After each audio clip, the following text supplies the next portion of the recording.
Hello, नमस्ते और सभी को राम राम। तो कैसे हो दोस्तों? आशा करता हूँ आप स्वस्थ होंगे, मस्त होंगे। तो जिस तरह से इस एमरिलिस के पौधे के ऊपर फूल खिलना शुरू हो चुके हैं, उसी प्रकार एक खुशबूदार फूलों वाले पौधे का भी सीजन बस अभी शुरू ही होने वाला है। तो आपने उस पौधे को लगभग पहचान लिया होगा। वह पौधा है मोगरे का, जिसे कई जगहों पर जास्मिन के नाम से जानते हैं। और अभी इस पौधे के ऊपर फूल बस खिलने ही वाले हैं।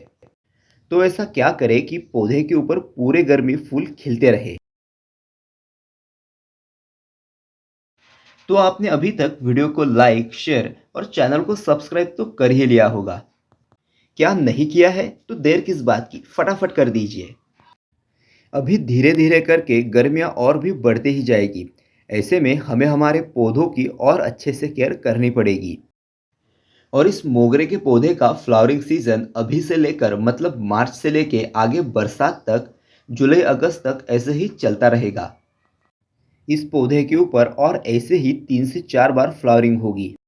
इन फ्लावरिंग्स के लिए हमें पौधे को अच्छे से तैयार करना होगा।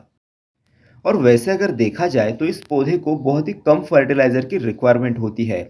कम फर्टिलाइज़र और कम देखभाल में ही ये पौधा हमारे गार्डन में सालों साल ऐसे ही चलता रहता है।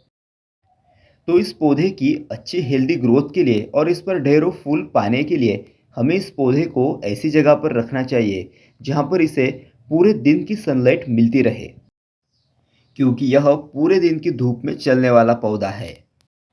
तो अगर आपको आपके पौधों के साथ यह समस्या देखने को मिल रही है कि पौधे पर बहुत ही कम कलियां आ रही है, या फिर कलियां लगना भी शुरू ही नहीं हुआ है, ऐसे में पौधे के ऊपर सबसे ज़रूरी काम रहेगा पौधे की प्रूनिंग करना, जिसमें हम पौधे की हल्की हल्की ऊपर से 3 या 4 इंच की प्रूनिंग करते हैं।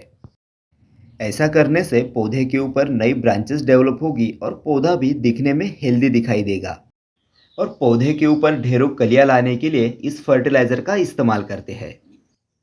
यह फर्टिलाइजर है बनाना पिल लिक्विड फर्टिलाइजर, जो फर्टिलाइजर 2 से 3 दिनों में ही बनकर तैयार हो जाता है। और इस फर्टिलाइजर में मौजूद फॉस्फोरस और पोटेशियम पौधे के ऊपर कलियां लाने में मदद करता है।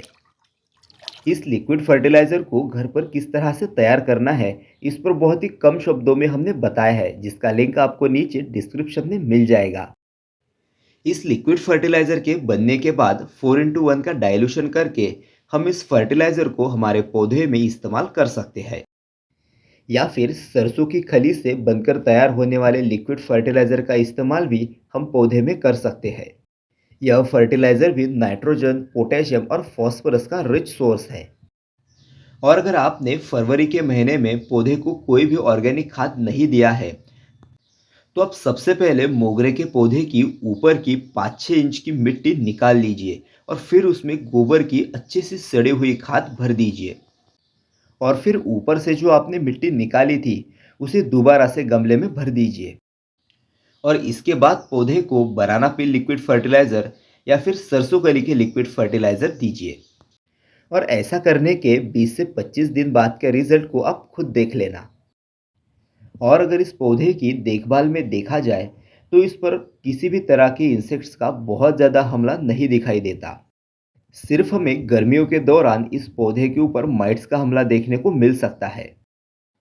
तो ऐसे में आपको जब भी दिखे कि पौधे के ऊपर इंसेक्ट्स का हमला हो गया है, तो आप किसी अच्छे इंसेक्टिसाइड का स्प्रे पौधे के ऊपर ज़रूर करिए।